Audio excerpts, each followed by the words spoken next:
Hare Krishna, Krishna Krishna, Hare Hare, Hare Rama, Rama Rama, Hare Hare. Hare Krishna.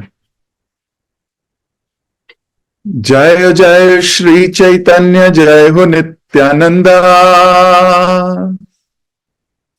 जय अद्वैत चंद्र, जय गौर भक्त वृंदा। जय जय श्री चैतन्य, जय हो नित्यानंदा, जय अद्वैत चंद्र, जय गौर भक्त वृंदा। जय जय श्री चैतन्य, जय हो नित्यानंदा, जय अद्वैत चंद्र, जय गौर भक्त वृंदा। हरे कृष्ण। तो आपका एक बार फिर से बहुत बहुत हार्दिक स्वागत। सुबह यानी कि चैतन्य भागवत क्लास में हम लोग आदि खंड पे हैं। महाप्रभु और लक्ष्मी देवी का विवाह हो रहा है। लक्ष्मी देवी कोई और नहीं, साक्षात भगवान की इटर्नल कॉन्सॉर्ट हैं। महाप्रभु और लक्ष्मी देवी का जब मिलन हुआ था, पहली बार जब देखा था, तो पहले ही दिन पहचान गए थे कि ये मेरे स्वामी हैं, और महाप्रभु पहचान गए ये नित्य संगिनी है। हमने पिछली क्लास में पढ़ा कि किस प्रकार इनका विवाह उत्सव मनाया जा रहा है। सारे लोग उत्साहित हैं। देवी देवता अलग अलग रूप बनाकर, अलग अलग फॉर्म्स में उस विवाह के दर्शन करने आए, और आए भी क्यों नहीं। यह सौभाग्य नेत्रों को हर बार नहीं मिल सकता। तो कल हमने ये पढ़ा, और वृंदावन दास ठाकुर इतना सुंदर वर्णन कर रहे थे कि वल्लभाचार्य ने, यानी कि ससुर जी ने, अपने दामाद के मटेरियल एंगल से समझा रहा हूं ताकि इसकी ग्रेविटी का अनुभव हो। चरण धोए और उस प्रकार फील किया जिस प्रकार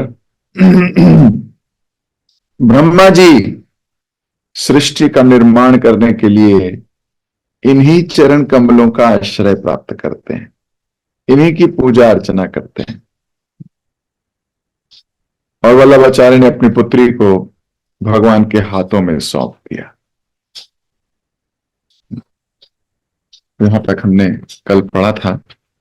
आज हम मंगलाचरण पढ़कर यहीं से आगे का पाठ शुरू करेंगे। ओम अज्ञानतिमिरान्धस्य ज्ञानञ्जनशलाकया चक्षुरुन्मीलितं येन तस्मै श्रीगुरुवे नमः। श्रीचैतन्यमनोभीष्टं स्थापितं येन भूतले स्वयं रूप कदा मह्यं ददाति स्वपदान्तिकम्। वन्देऽहं श्रीगुरु श्रीयुतपदकमलं श्रीगुरुन् वैष्णवांश्च। श्रीरूपं साग्रजातं सगण रघुनाथान्वितं तं सजीवं सावधैतं सावधूतं परिजन सहितं कृष्ण चैतन्य देवं श्री राधा कृष्ण पादान सगण ललिता श्री विशाखान्वितांश्च। हे कृष्ण करुणा सिंधु दीनबंधु जगतपते गोपेश गोपिका कांता राधा कांता नमोस्तुते। तप्त कांचन गौरांगी राधे वृंदावनेश्वरी वृषभानुसुते देवी प्रणमामि हरि प्रिये। वांछा कल्पतरुभ्यश्च कृपा सिंधुभ्य एव च पतितानां पावनेभ्यो वैष्णवेभ्यो नमो नमः। जय श्री कृष्ण चैतन्य प्रभु नित्यानंद श्री अद्वैत गदाधर श्रीवासदि गौर भक्त वृंद। हरे कृष्ण कृष्ण कृष्ण हरे हरे, हरे राम राम राम हरे हरे। हरे कृष्ण।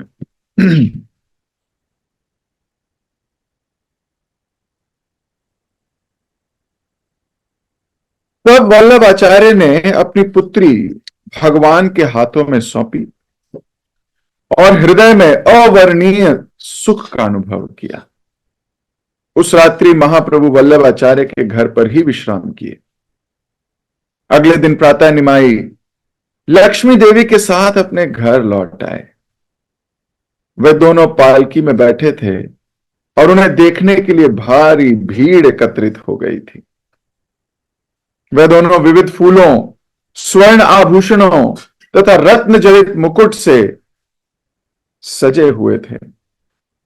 चंदन की कलाकारी से सजे दोनों के चेहरे दिव्य तेज से दमक रहे थे। विशेष रूप से स्त्रियां इस मनमोहक दृश्य को देखकर मंत्रमुग्ध रह गईं।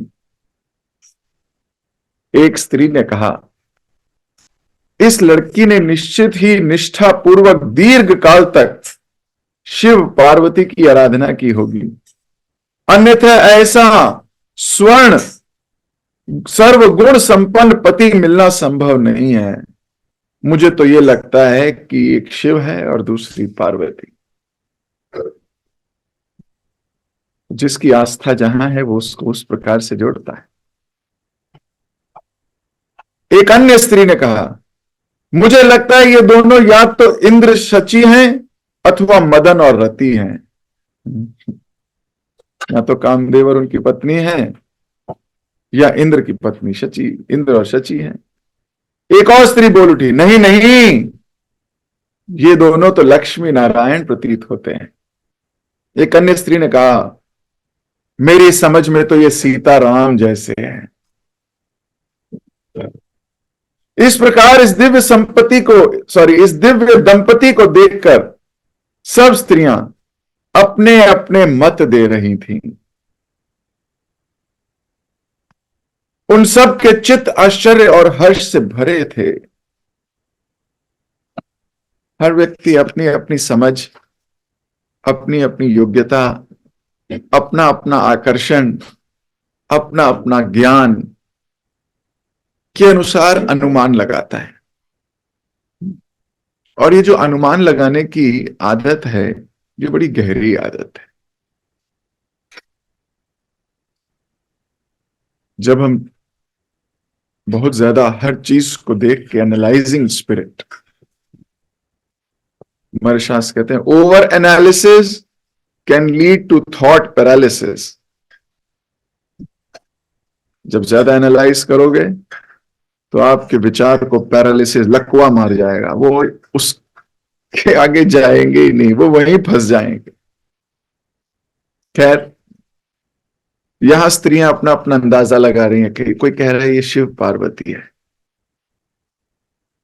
कोई कह रहा है ये लक्ष्मी नारायण है, कोई कह रहा है मदन और रति हैं। लेकिन सबके हृदय का भाव यह है कि सब बड़े प्रसन्न हैं। सबके हृदय का भाव यह है कि सब बड़े पॉजिटिव हैं।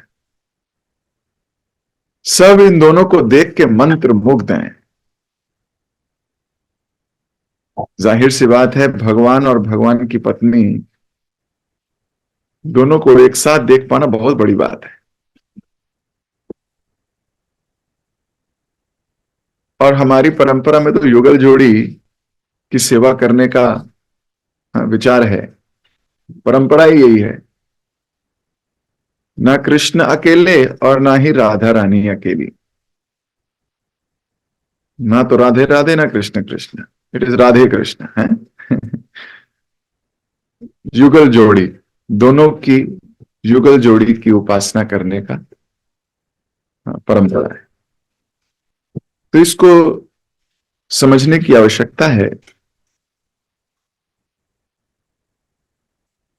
कि एक तो सौभाग्य था कि महाप्रभु ऐसे ही दिख रहे थे। आज परम सौभाग्य है कि महाप्रभु और लक्ष्मी देवी दोनों साथ साथ दिख रहे हैं। और दिख ही नहीं रहे, उनके शरीर की अंग कांति और उनके शरीर को सजाया गया है। विवाह उत्सव में आप देखते हो बहुत दूल्हा दुल्हन दोनों को बहुत सजाते हैं।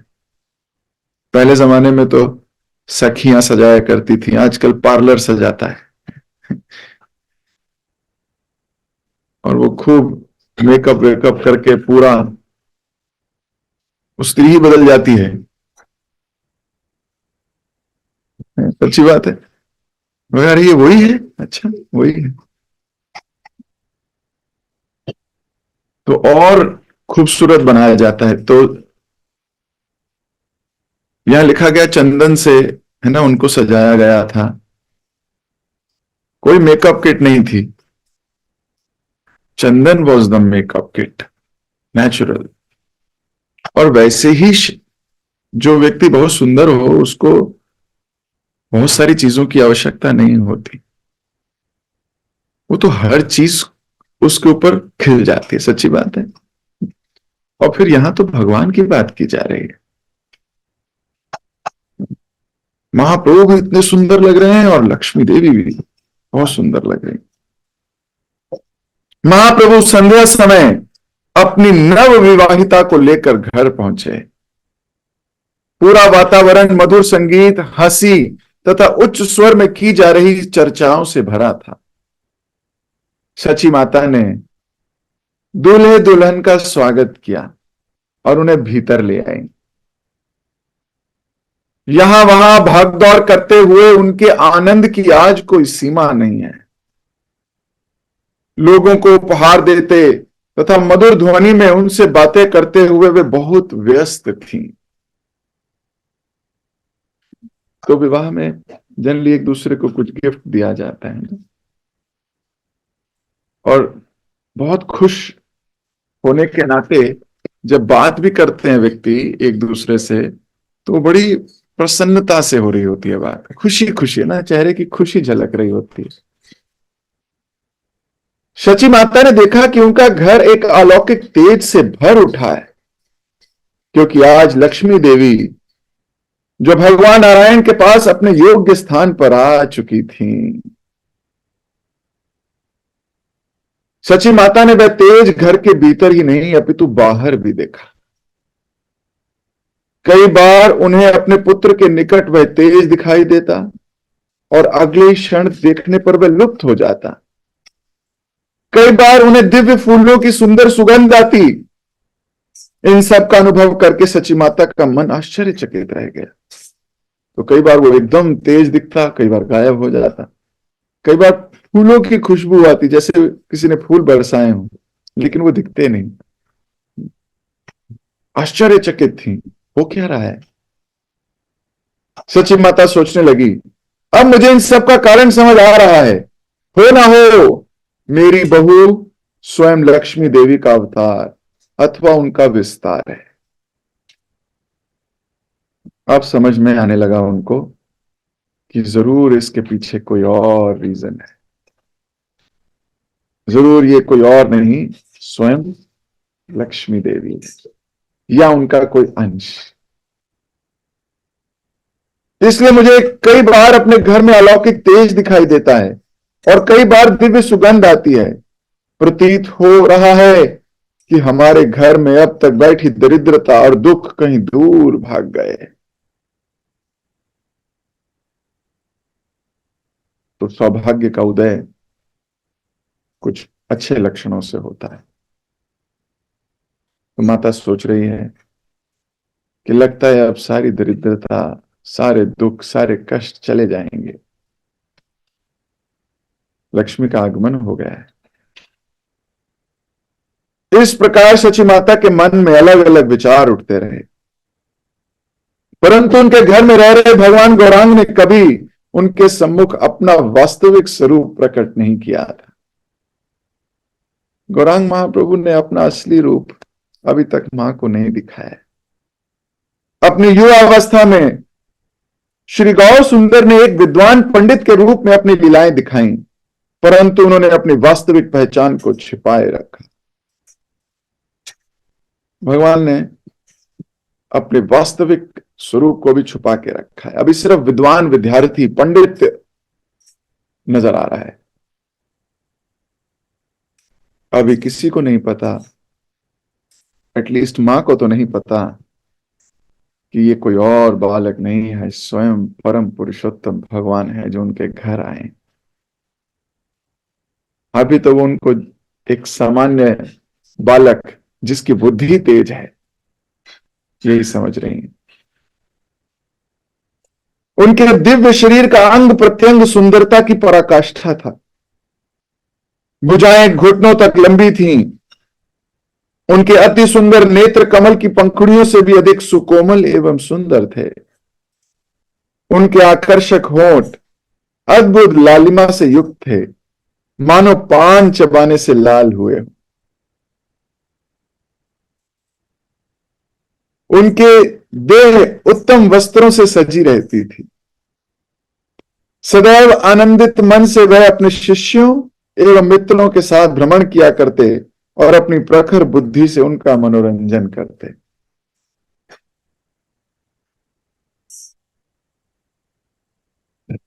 अपनी विलक्षण बुद्धि तथा ज्ञान के बलबूते पर निमाई एक निर्विवाद नेता के समान थे। उनके तर्क वितर्क, उनका ज्ञान सब लोगों को आकर्षित कर लेता था। एक्चुअली जिसका जो इंटरेस्ट है उसको वो इंप्रेस करता है। जो व्यक्ति ज्ञान से इंप्रेस होता है, ज्ञान चाहिए जिसको, वो ज्ञान से इंप्रेस होगा। जिसको भक्ति चाहिए वो भक्ति से इंप्रेस होगा। तो हम संसार में जो चाहिए उस चीज से इंप्रेस हो जाते हैं। अगर हमको कोई स्किल सीखनी है तो जिसके पास वो स्किल है हम उससे इंप्रेस हो जाते हैं। हमें अगर फाइनेंस सीखना है तो जिसके पास फाइनेंसिंग स्किल है हम उससे पास जाके आसक्त हो जाते हैं, उससे इंटरेस्ट लेते हैं, और कैसे होगा, कैसे करें, क्या होगा। भक्ति का इंटरेस्ट है तो भक्ति कैसे की जाए हम खींचे चले जाते हैं। ये कैसे करा जाए, ये कैसे हो, क्या पढ़ना चाहिए, क्या लिखना चाहिए, क्या सोचना चाहिए, उससे आकर्षित हो जाते हैं। अभी महाप्रभु निर्विवादित नेता है, क्योंकि नवद्वीप तो ज्ञान का गढ़ है। इस वक्त जिस समय की ये कॉन्टेक्स्ट बता रहा हूं आपको, नवद्वीप में केवल लोग पढ़ने आया करते थे, यूनिवर्सिटी कैंपस ऐसे समझिए। तो अलग अलग जगह से, अलग अलग प्रांतों से लोग आकर यहां पढ़ाई किया करते थे, जैसे वृंदावन दास ठाकुर पहले कह चुके। अब अपनी पुस्तकों को उठाए वे इस प्रकार नदियों में विचरण करते मानो उन्होंने स्वयं सरस्वती देवी को अपनी मुट्ठी में पकड़ा हुआ। तो इतने प्रखर बुद्धि हैं ही और शास्त्रों का ज्ञान भी है, तो ऐसे लगता था जैसे सरस्वती तो मुट्ठी में है। उनकी व्याख्याओं में दोष निकालने का साहस पूरे नवद्वीप के किसी विद्वान में नहीं था।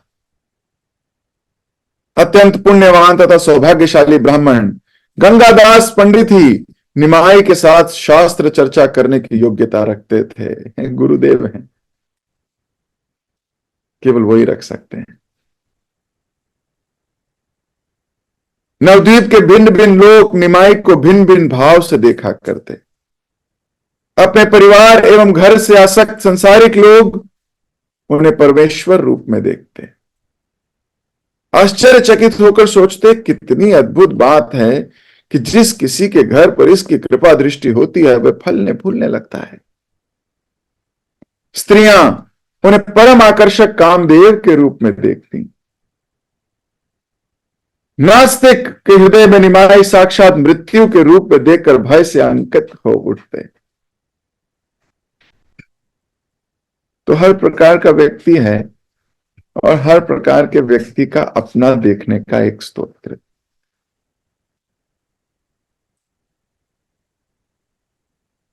वही निमाई वही है, कोई उसको परमेश्वर के रूप में देखता है, कोई उसको भगवान के रूप में, कोई उसको हाँ?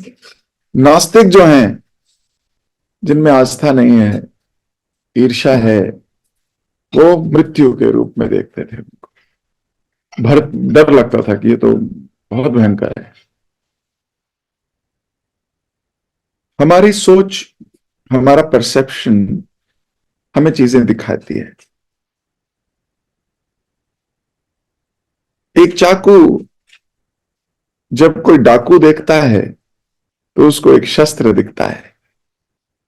वही चाकू जब एक डॉक्टर देखता है, वो भी उसको एक अस्त्र देखता है, एक जान बचाने के लिए और एक जान लेने के लिए। जब एक कौवा एक खंबे को देखता है,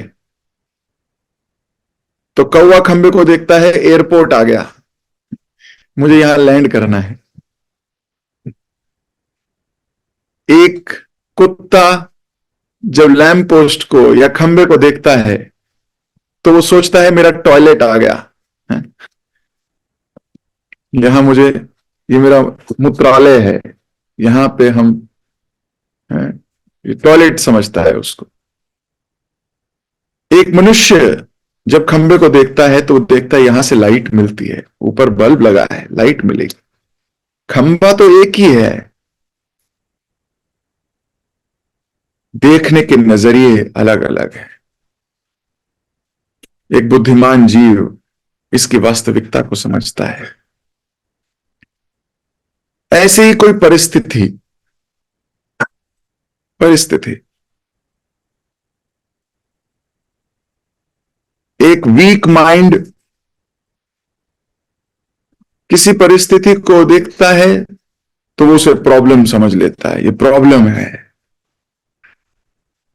एक बैलेंस्ड माइंड जब उस परिस्थिति को देखता है तो वो सोचता है एक चुनौतीपूर्ण स्थिति है, मजा आएगा, चुनौती है। एक स्ट्रांग माइंड जब किसी परिस्थिति को देखते हैं तो वो अपॉर्चुनिटी देखते हैं। So a weak mind when sees a situation, they sees it as a problem. A balanced mind when sees a situation, they see it as a challenge. A strong mind when sees a situation, they see it as an opportunity. ये एक opportunity है, चीजें और अच्छी हो जाएंगी। Problem या situation तो एक ही है, लेकिन अपना अपना दृष्टिकोण है।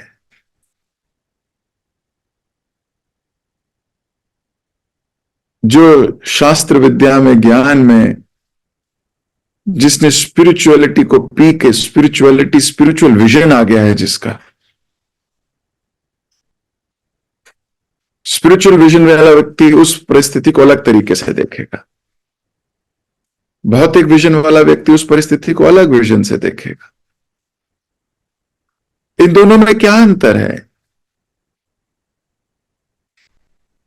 इन दोनों में केवल देखने का अंतर है, परिस्थिति सेम है।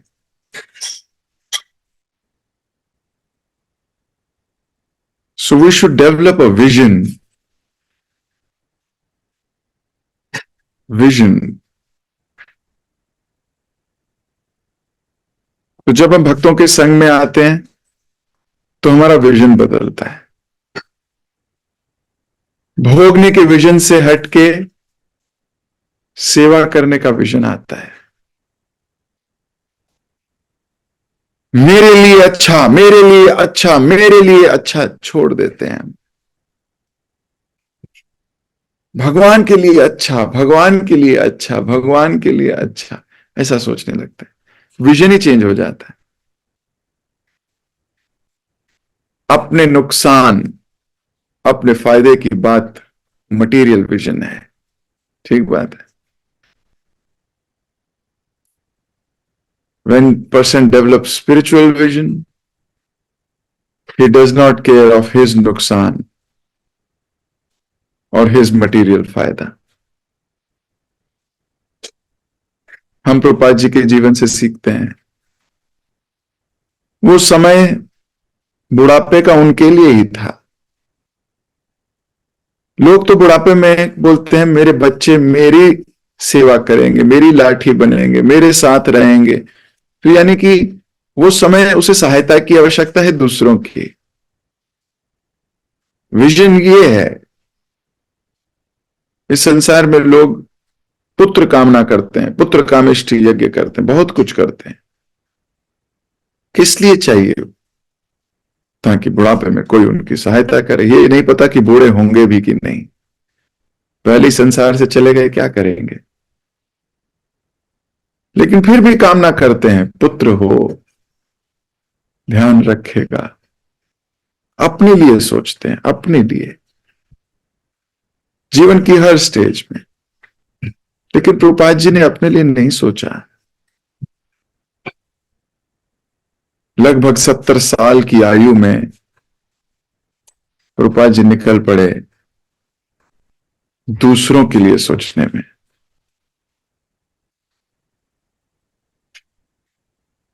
अपने गुरु महाराज की प्रसन्नता के लिए।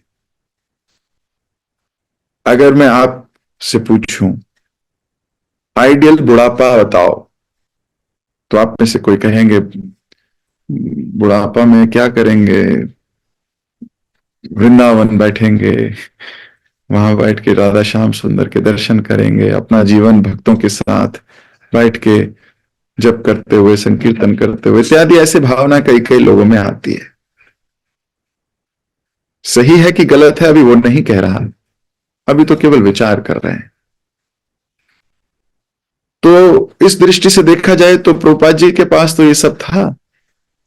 वृंदावन में रह रहे थे, श्री राधा दामोदर मंदिर, श्री राधा दामोदर की सेवा में रत थे। अपना कमरा था, अपने शास्त्र थे और भगवान के विग्रह, सब कुछ तो था। जो एक भक्त ऑपुलेंस चाहता, यही ऑपुलेंस है उसकी। हाथ में माला, किताबें और श्री भगवान का विग्रह। तो वो तो बहुत ऑपुलेंट थे, लेकिन प्रभुपाद जी ने इस ऑपुलेंस को छोड़ दिया। प्रभुपाद जी ने बोला ये नहीं, मुझे अपने लिए नहीं, मुझे अपने गुरु की आज्ञा पालन करने के लिए कष्ट लेने को तैयार हूं। आपको मालूम है किस प्रकार जलदूत में गए। बड़ी सुंदर कथा है, किस प्रकार आगरा के एक व्यापारी, जिनका बेटा अमेरिका में पढ़ने गया था, आगरा के एक व्यापारी थे जो प्रभुपाद जी के बड़े अच्छे मित्र थे। उनका बेटा अमेरिका पढ़ने गया, लेकिन अमेरिका पढ़ने क्या गया, वहां उसको बुरी आदत लग गई।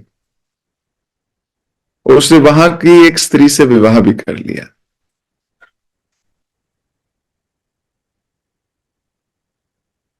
तो जब इन्होंने, जिसके बेटे ने विवाह किया था, उसने प्रभुपाद जी से इस बारे में जिक्र किया कि मेरा बेटा तो ऐसा हो गया, उसको तो मैंने पढ़ाई करने भेजा था, गलत संगति में हो गया और वहीं विवाह भी कर लिया है उसने। और जो लड़की है वो सिगरेट भी पीती है, वो ऐसा भी करती है, वो भी करती है, बेचारे टूट गए।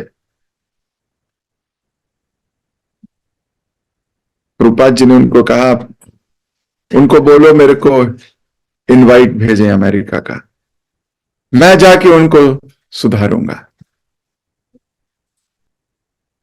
मैं जाके उनको संभालूंगा, मैं उन्हें बताऊंगा कि ऐसा नहीं करना चाहिए। और प्रभुपाद के हृदय में मिशन चल रहा था कि भगवान ने भेजा है ये एक अपॉर्चुनिटी। और वहां से इनवाइट आ भी गया। और इनवाइट किसने भेजा था? उसी बहू ने, जो अमेरिकन थी। उसने प्रभुपाद जी को इनवाइट भेजा। वो इनविटेशन लेटर लेके प्रभुपाद जी गए जलदूत की मालकिन से मिलने के लिए कि मुझे इनवाइट आ गया है, अब मुझे अमेरिका जाना है। खैर किसी और दिन इस पे बहुत विस्तार चर्चा करेंगे, लेकिन अभी फिलहाल समझिए, प्रभुपाद जी ने अपना कंफर्ट जोन छोड़ के अनकंफर्टेबल जोन में गए।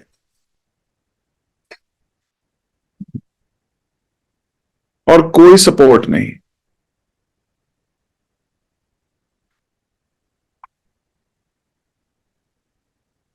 ये हम अपने मन की कब तक सुनते रहेंगे? अब किसी को ऐसा कार्य करने की आवश्यकता नहीं है। हम लोग तो प्रभुपाद की कृपा के नीचे बैठ के स्नान कर रहे हैं बस। We are bathing in the glory that he has created. हमें इतना अनकंफर्टेबल चीजें करने की जरूरत नहीं है, हमें तो सिर्फ अपने मन को जीतने की जरूरत है।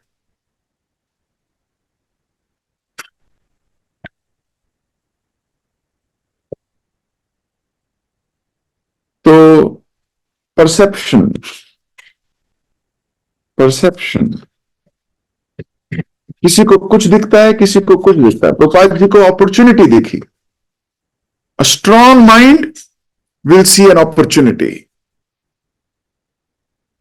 अ weak mind will see a problem.